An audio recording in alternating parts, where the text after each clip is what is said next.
Lens, 40 199 habitants. Lens, mercredi soir, Stade Bollard, 33 000 spectateurs pour ce troisième match de la saison qui oppose les nordistes à Monaco. Et les choses ne vont pas traîner après ce corner. C'est la confusion devant les buts d'Ettori. Ogaza récupère un ballon mal dégagé et ouvre la marque. C'est le 4e but de l'attaquant polonais. On joue depuis 13 minutes au cours desquelles les Lensois ont commencé à développer leur football succès. C'est un certain football qui est généreux, qui est collectif à souhait et qui est surtout offensif avec une recherche de vitesse d'exécution tant sur le plan gestuel que sur le plan réactionnel, un peu supérieur à l'ensemble des autres équipes. Et Monaco en a fait l'expérience mercredi soir. Pourtant, on ne peut pas dire que les Monégasques aient mal joué. Loin de là. Ainsi, regardez, à la 23e minute, sur ce coup franc, Bellone va égaliser. Un partout, tout est à refaire pour les Lensois qui vont sérieusement s'y employer.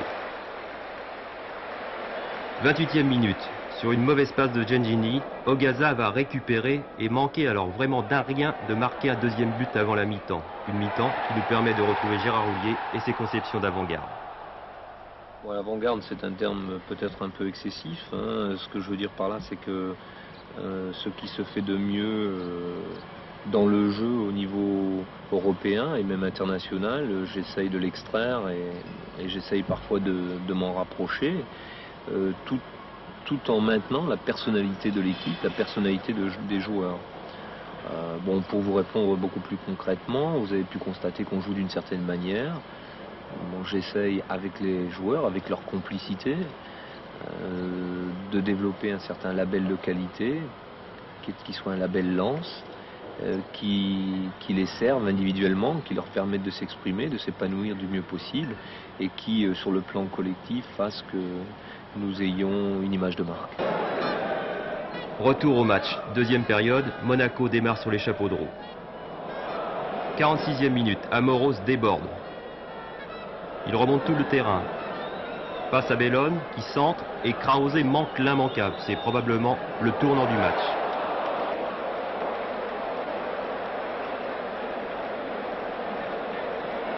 L'alerte passée, les Lensois tentent alors de reprendre la direction des opérations. Mais l'organisation monégasque leur pose un sérieux problème. Ce problème, ils vont toutefois le résoudre à la 62e minute. Xuereb hérite d'un ballon. Il va déborder sur la droite et lober toute la défense. Brisson, en super forme, jaillit et d'une superbe tête plongeante redonne l'avantage à son équipe. 2-1, un avantage auquel ne sont pas étrangers deux joueurs, deux Polonais, Ogaza et le petit dernier, un certain Miroslav Klokinski, meilleur buteur du dernier championnat de Pologne avec l'équipe de Lodz.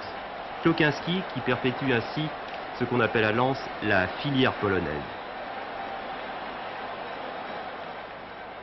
Moi qui étais ancien footballeur professionnel et j'en ai connu quelques-uns, des joueurs très cotés comme Faber, Marx, Makulevich, Gregorzik, j'essaie de continuer parce que ce sont des joueurs qui nous apportent beaucoup de choses au niveau de l'état d'esprit, du sérieux.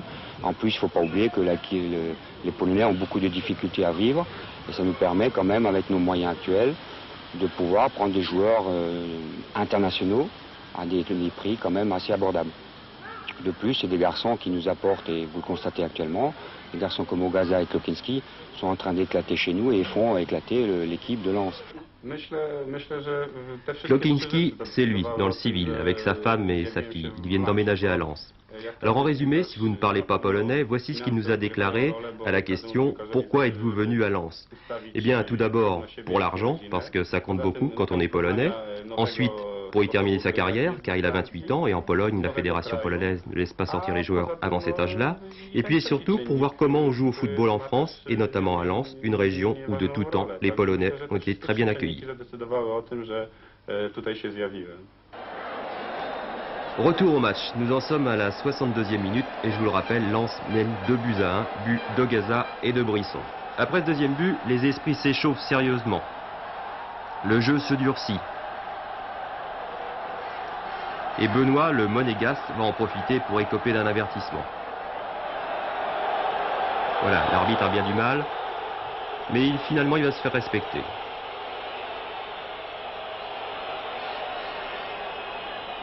On discute, on se tape un petit peu dessus, Et voilà, le carton jaune va apparaître. C'est fait. 5 minutes plus tard, ça va de nouveau chauffer pour les Lensois après cette action d'Amoros et ce tir canon de Bellone en plein sur la transversale de Tampais. Jean-Pierre Tampais, qui effectue un retour aux sources il y a une quinzaine d'années, c'est à Lens qu'il a débuté. Je ne viens pas ici avec le passé. Le passé, pour moi, c'est oublié. Hein. Disons-le honnêtement, le passé, à l'époque, on disait que Tampais, il n'était pas très bon. Hein. Oui, il n'était pas très bon. On disait qu'il était trop jeune et tout.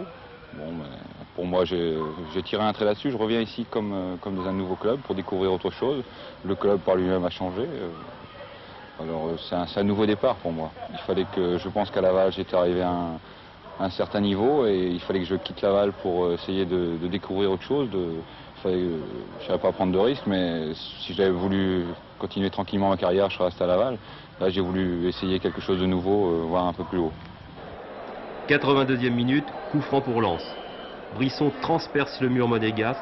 3-1, ce sera le score final. Et une nouvelle occasion pour les Lensois de prouver qu'à Lens, la notion de club existe encore et qu'entraîneurs et joueurs ne font qu'un. Pour moi, ce sont, disons, à leur manière, des artistes. Et chacun a son mode d'expression. Je crois que je respecte beaucoup leur mode d'expression. Et j'essaye de le cultiver, de le développer. Et réciproquement? Oui, je crois que de la même manière, il y a un respect, une estime mutuelle qui est subconsciente, mais qui est bien ressentie. Je crois qu'on s'aime bien, même si quelquefois on a des choses pas trop gentilles à se dire. Mais c'est bien comme ça.